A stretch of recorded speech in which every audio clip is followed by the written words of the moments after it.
morning. This is It's 5 o'clock Somewhere News, and I'm your host, John David Booty. As many of you know, President Donald Trump recently signed a bill which sparked controversy around the world.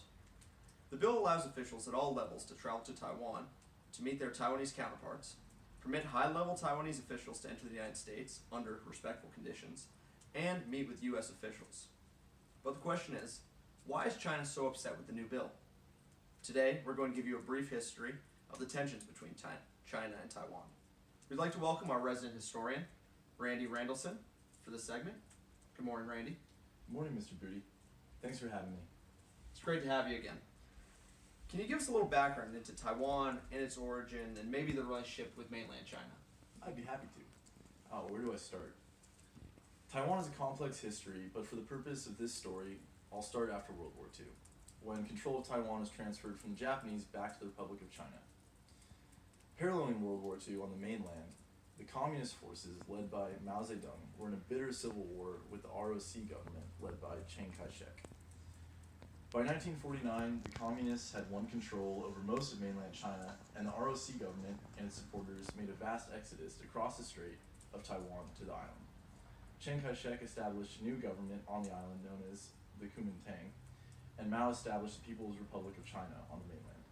Wow, okay, so to simplify this for the people that are watching here, we're talking about two separate governments that both believed that they were the true government in China?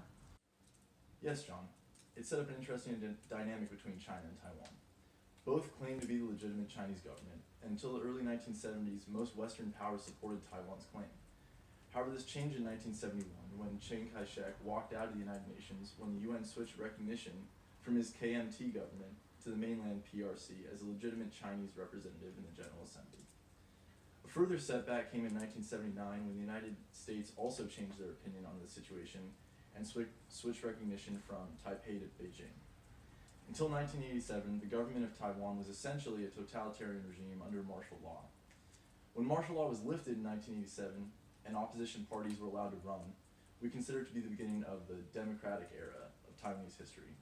This is when tensions between China and Taiwan started to flare, and the debate of sovereignty for Taiwan came to the forefront.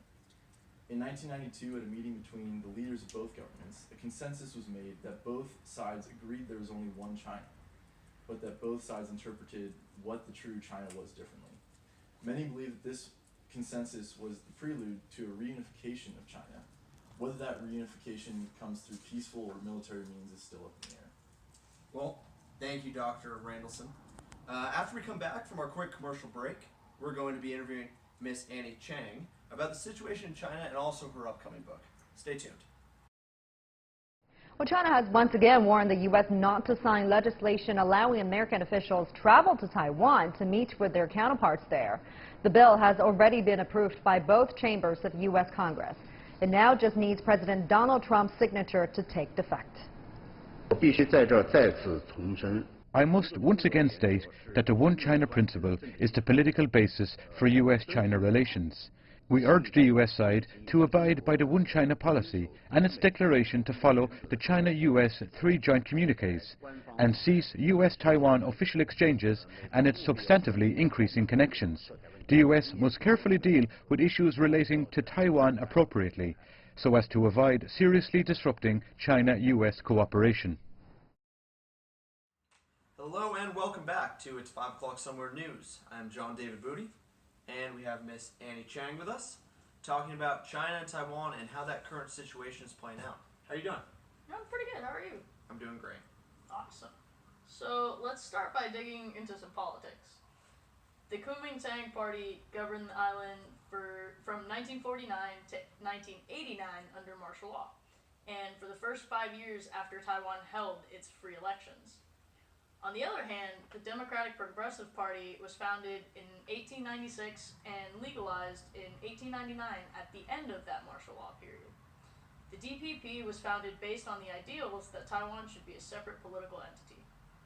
Historically, China has kept a close eye on Taiwan. From July of 95 to March of 96, the People's Republic conducted a series of missile tests in the waters surrounding Taiwan. And that was done in an attempt to sway the first free presidential election. The KMT were favored by the People's Republic because they do not seek independence and agree that there is only one China. Okay, so we're talking missiles. Overall, it seems a bit excessive, wouldn't you say? I mean, I guess it's all relative. Fair enough. Scare tactics didn't seem to work in the 2000 election. Not sure if they were used, but the power shifted to the Democratic Progressive Party. 8 years later, the Nationalists managed to re-secure the presidency. President Ma of the KMT signed more than 20 pacts with the People's Republic of China in his 8-year venture, including the 2010 Economic Cooperation Framework Agreement. The ECFA is a cross-strait agreement to lift trade barriers.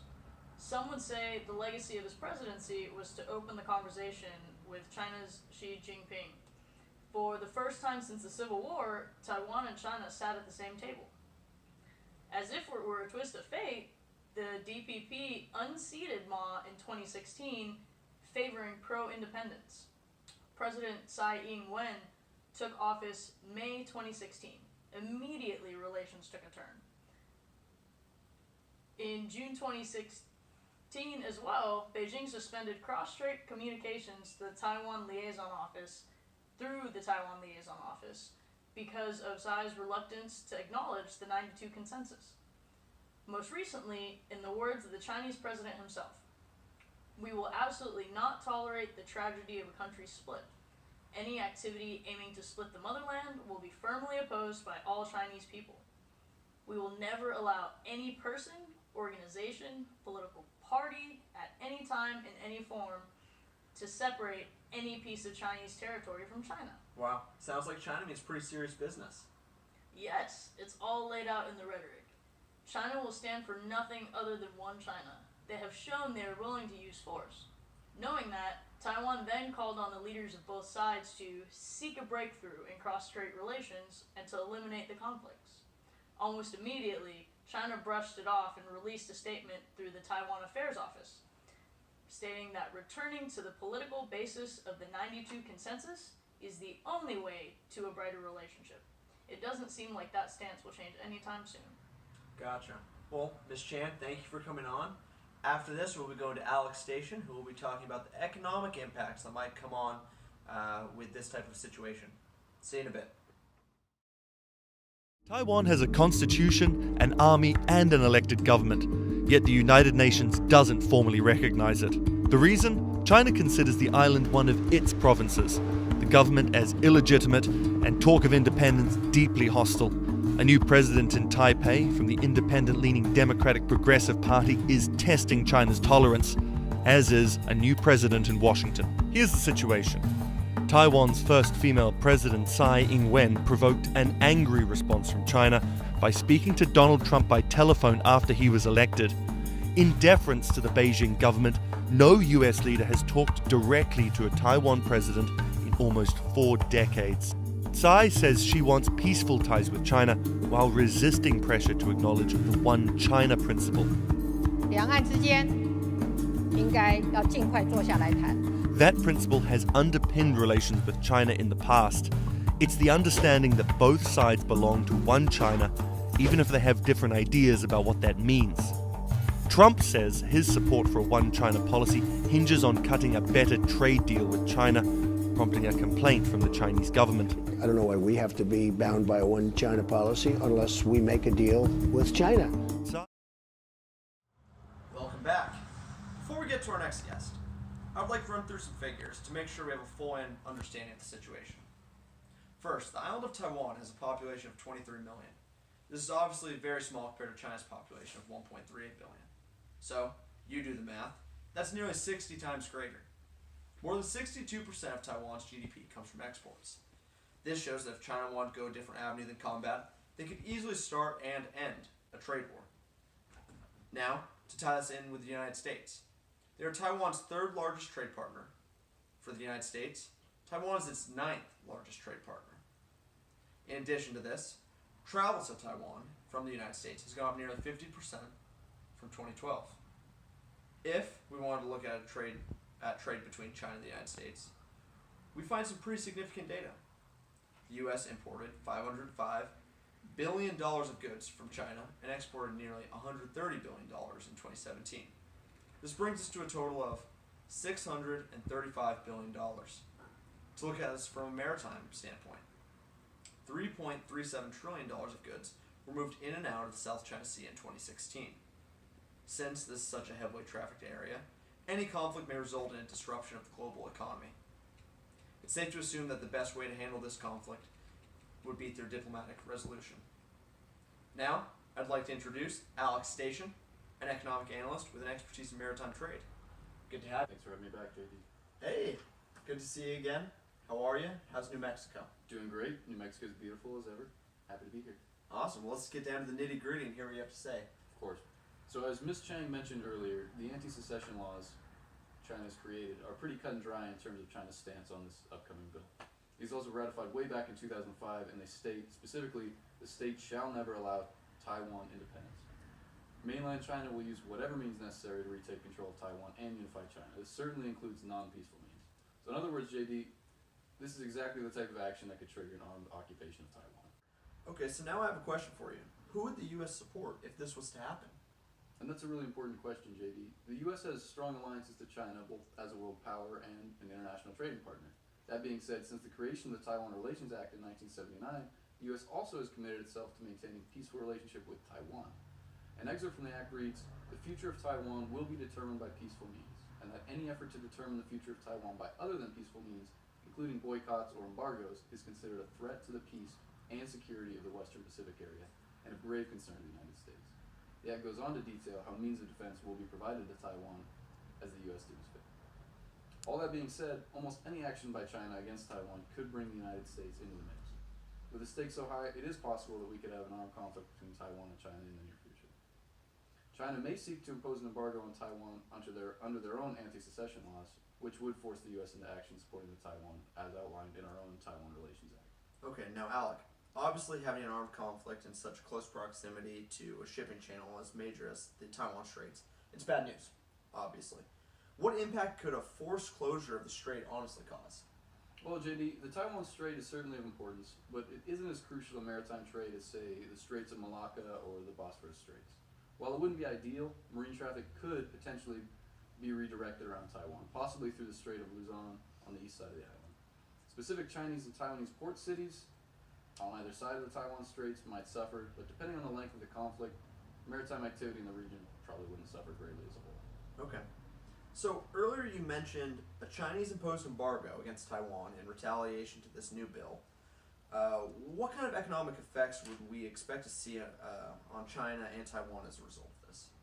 The Council on Foreign Relations reported that China is Taiwan's largest trading partner, holding close to 30% of the stake of Taiwan's total trade. The Council goes on to say that Taiwan is the 7th on the list of China's international trading partners. Clearly, there's a strong incentive for Taiwan to stay in communication with the mainland economically.